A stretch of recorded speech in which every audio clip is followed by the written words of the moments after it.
د افغانستان نړیوال نندارتون مرکز مسؤلین وایي د راتلونکي سلواغي میاشتې پر 14 نیټه به په کابل کې 15 ورځنی د ودانیزو چارو رغونې او بیا رغونې سند دریم نندارتون به پرانیستل کیږي چې د افغان پانګوالو ترڅنګ به د ازبکستان، قرغیزستان، ایران، چین او ګڼ شمېر نور هیوادونو سوداګر او پانګوال به هم پکې ګډون وکړي. مسؤلین زیاتوي دا نندارتون د صنعت متخصصین، پانګوال او پریکړه کوونکي سره راټولوي څو نوې ټکنالوژي، عصري حل لارې او د ودانۍ او بیا رغونې په برخه کې راتلونکي پرمختګ وڅېړي. د دوی په وینا د یاد نندارتون په ترڅ کې به د ودانۍ جوړونې او بیا رغونې صنعت تر ټولو نوي پرمختګونه، ټکنالوژي او حل لارې وړاندې او افغان پانګوالو لپاره به له نړیوالو متخصصینو سره د تجربو او پوهې د تبادلې یو غوره فرصت وګرځي. 14 دلوه برای 5 روز برگزار می‌گردد. از کشورهای ازبکستان، قرقیزستان،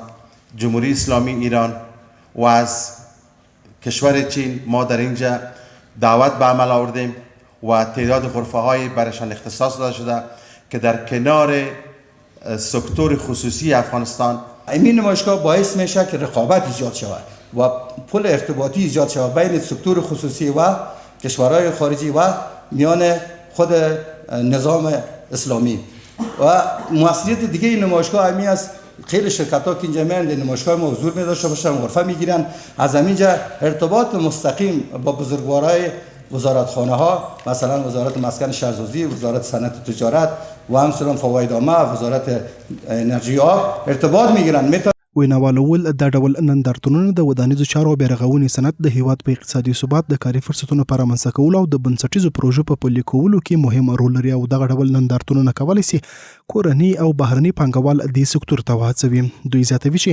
دریم نندارتون به د نوو ساختماني ټکنالوژیو، عصري توکو، نوښتګرو طرحو او د سکتور د لا پیاوړتیا لپاره د تجربو د شریکولو ښه زمینه برابر کړي. ما تونستیم که از طریق همچون نمایشگاه‌ها بتونیم سرمایه‌گذاری های مشترک را رقم بزنیم و از گپ‌های نو، از تکنولوژی و تکنیک‌های نو در بخش‌های مختلف ما استفاده بکنیم. خوشبختانه امروز کشور ما یک حرفی به گفتن داره. صنعت افغانستان به جای رسیده که تعداد زیاد اقلام تولیدی ما در داخل خود کشور تولید می‌گردد.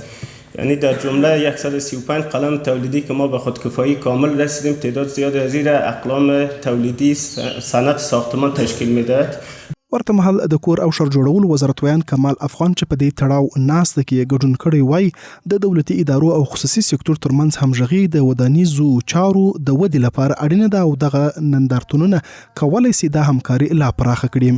د افغانستان د ملي پانګوالو او صنعتکارانو او د فابریکادارانو دغه راز د سیمې هیوادونو د صنعتکارانو پانګوالو سره یو ارتباط، یو اړیکه پیدا کی. دا چاره به وکولی شي چې یو د بل سره تجربې خپلې شریکې کړي. هغه څه چې مخکې وویل شو، افغانستان مخکې په ډیرو برخو کې